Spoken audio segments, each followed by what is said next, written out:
हरे कृष्णा। गुड्डू की दुनिया में आपका बहुत बहुत स्वागत है। तो आज हम हरी हरी बोल सीरीज में आपके लिए एक बहुत ही सुंदर एक यूएसए के दंपत्ति मिसेस गोस्वामी और उनके बेटे की बहुत ही सुंदर जानकारी, एक कथा, उनके बीच की एक बहुत ही सुंदर सा वाक्या आपको बताने जा रही हूँ, जो हम सबके जीवन पर कुछ ना कुछ असर जरूर डालेगा।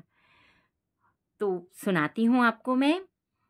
गोस्वामी दंपत्ति के एक बेटा 16 वर्ष का, वह एक 13 वर्षीय बेटी थी।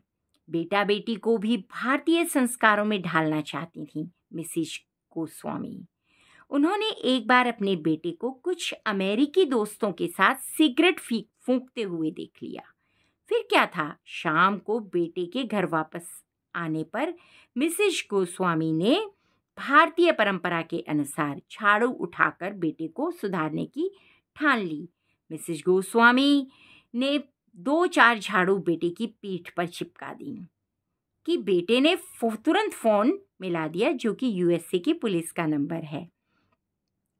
911 डायल कर दिया। आनन फानन में पुलिस आ गई और मिसेस गोस्वामी को पुत्र को मारने की, थप्पड़ लगाने या झाड़ू लगाने से पिटाई करने के उसमें जुर्म में गिरफ्तार करके ले गई। फिलहाल मिसेस गोस्वामी जमानत पर थीं, लेकिन उन्होंने अपने बेटे को सुधारने की जिद न छोड़ी। लेकिन बेटे को झाड़ू से मारने के चक्कर में उन्हें 1 हफ्ता जेल में रहना पड़ा और फिर वो जमानत पर आईं।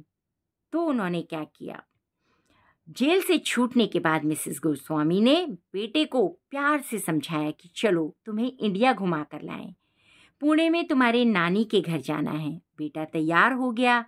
मुंबई के अंतर्राष्ट्रीय हवाई अड्डे से जैसे ही मिसेस गोस्वामी बाहर निकली, अपनी चप्पल उतार कर बेटे को पीटना शुरू कर दिया।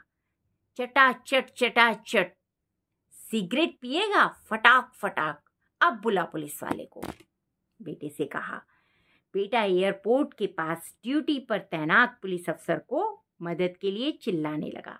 उसने मदद के लिए एयरपोर्ट पे जो पुलिस वाले तैनात थे उनको बुलाया। पुलिस वाले ने आकर पूछा, क्या हुआ बहन जी? अरे ये नालायक 16 साल की उम्र में ही सिगरेट पीता है, दोस्तों के साथ दिन भर मटर गश्ती करता है, अच्छे से धुलाई करिए बहन जी। ये सलाह देकर पुलिस वाला चला गया। अब तक बेटे को पता चल चुका था कि माँ बाप के हाथों बेटे का पीटना भारतीय संस्कार है। सो माफी मांगते हुए उसने प्रॉमिस किया अपनी मदर को कि भविष्य में वह कभी सिगरेट नहीं पिएगा। मिसेस गोस्वामी भी 10-15 चप्पल लगाने के बाद और इतनी ही संख्या में थप्पड़ मारने के बाद बेटे को कड़क आवाज में बोली, अब जा वॉशरूम में अपना मुंह धोकर जल्दी आ। यूएस से वापस जाने वाली फ्लाइट का समय हो गया है। पुणे नानी के घर अगली बार जाएंगे। यूएस से लौटने के बाद मिसेस गोस्वामी ने एक कंसल्टेंसी सेंटर खोल लिया। अब वो सलाह देती कि अपने बेटा बेटी को कैसे भारतीय परंपरा के अनुसार बिना जेल जाने का खतरा मोल लिए सुधारें। जरूरी नहीं है कि भारत भ्रमण पर आने वाले सभी अमेरिकी भारतीय या भारत प्रेम के कारण ही भारत आ रहे हों। मिसेस गोस्वामी की कंसल्टेंसी के कारण भी तो आ सकते हैं। आखिर भारत बेटा बेटी की पिटाई के लिए सर्वदा अनुकूल वातावरण वाला प्लेस है। ये तो देखो मजाक की बात थी, लेकिन भारत अनुकूल वातावरण है पिटाई के लिए, ये मजाक की बात थी।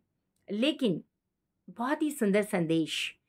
भरपूर जीवन जीने के लिए केवल बेंच, किताबें और बातें जरूरी नहीं होती। जीवन जीने के लिए केवल माता पिता का प्यार ही जरूरी नहीं होता कि बस प्यार से प्यार ही करते रहें, बच्चों को उनकी जिदें पूरी करते रहें, उनको सब कुछ देते रहें, बल्कि उनके द्वारा दिए गए अनुशासन, डांट और कठोर निर्णयों से भी आकार लेता है जीवन। कई बार उनकी लगाई गई सीमाएं और शपथ ही हमें सही राह दिखाती हैं और जीवन को एक नया मोड़ देती हैं।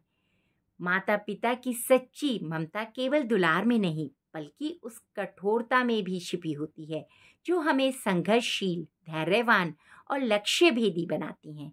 यही भारतीय संस्कारों की विशेषता है, जहाँ प्यार और अनुशासन दोनों मिलकर जीवन को सुंदर और सार्थक और उद्देश्यपूर्ण बना देते हैं। धन्यवाद। अगर आपको अच्छा लगा हो तो प्लीज़ लाइक, सब्सक्राइब और शेयर करना ना भूलें और कमेंट्स में लिखें जय हिंद, जय भारत माता।